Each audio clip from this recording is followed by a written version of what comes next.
Hai guys, apa khabar guys? Ini dapat mesej terbaru daripada pihak Grab guys di apps Grab Driver. Hai guys, bersama dengan Abang Grab Channel guys, ingin sertai kami di Grab Partner Malaysia sebagai Grab Food Rider ataupun Grab Car E-Hailing. Roger di abanggrabber@gmail.com guys. Ingat guys, abanggrabber@gmail.com guys. Hantarkan 4 maklumat penting: nama penuh, nombor telefon, alamat email, bandar atau negeri yang menjadi pilihan anda.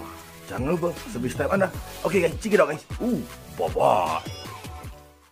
Okay, tentang My Destination, we are updating this feature in your city. Okay, ini berkaitan dengan My Destination ataupun MD. Okay, features MD ni dia buat ada sedikit perubahan ataupun features baru. So fungsi dia samalah. Cuma dia ada limit dekat sini. You have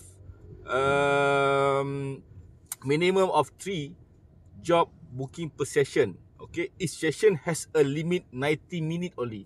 Maksudnya dia buat pertambahan ataupun perubahan dekat sini. Dia hanya limitkan 90 minit sahaja untuk setiap session. Maksudnya satu MD satu session. Satu session tu maksimum boleh dapat 3 job sahaja guys. Okay, tapi limit 90 minit.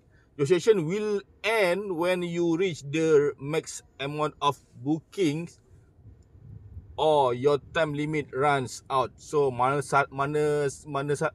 yang datang dululah. Kalau 90 minit yang datang dulu, settle lah satu session untuk setiap features MD tersebut. Okay. My destination will also turn off automatically near use your set location. Maksudnya ini biasalah. Bila dah sampai, contohlah, walaupun satu session 3 job yang boleh diterima ataupun 3 destinasi yang boleh diterima, tetapi in case dalam satu session tu, contohlah, terus daripada sini kata contohlah Putrajaya ke KTM Kelang. Okey, dapat terus satu job daripada Putrajaya ni terus ke KTM Kelang tu. Contohlah, maksudnya session tu habislah. Sepatutnya macam tu. Selalunya macam tu lah. Bila dah sampai ke lokasi drop off yang berdekatan dengan lokasi My Destination tersebut, maknanya session tu akan habis. Begitulah selalunya lah. Okay, yang ni pertambahan ataupun perubahan yang dibuat oleh pihak Grab adalah berkaitan dengan 90 minit ni je. Maknanya dia limitkan untuk satu session, satu features MD ni hanya untuk 90 minit sahaja. Itulah guys. Gitulah lebih kurang. Okay guys. Okay, kalau kata korang ada apa-apa masalah, dia ada tambahan lagi lah guys. To avoid inefficient utilization, the following apply when using the features of MD ni. My Destination does not apply for airport queue.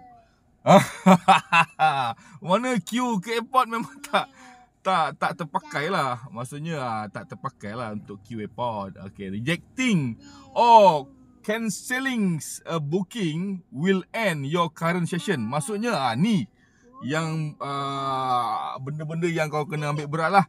Bila job MD tu masuk tapi kau cancel, dia akan berakhir lah untuk features session 1 MD tersebut. Okay, setting My Destination within 3 km of your current location is not allowed. Okay, setting My Destination, maksudnya kalau kata kau tukar destination ke within 3 km of your current location is not allowed. Okay, itu saja guys. Okay guys, jangan lupa guys, yang mana dah daftar Grab sebagai Grab Food Rider, Grab Car E-Hailing, boleh roger dengan Abang Grab di abanggrabber@gmail.com ataupun di WhatsApp Abang Grab Channel 0194577120 guys. Itu saja guys. Kalau ada apa-apa, roger guys. Check it out guys. Bye.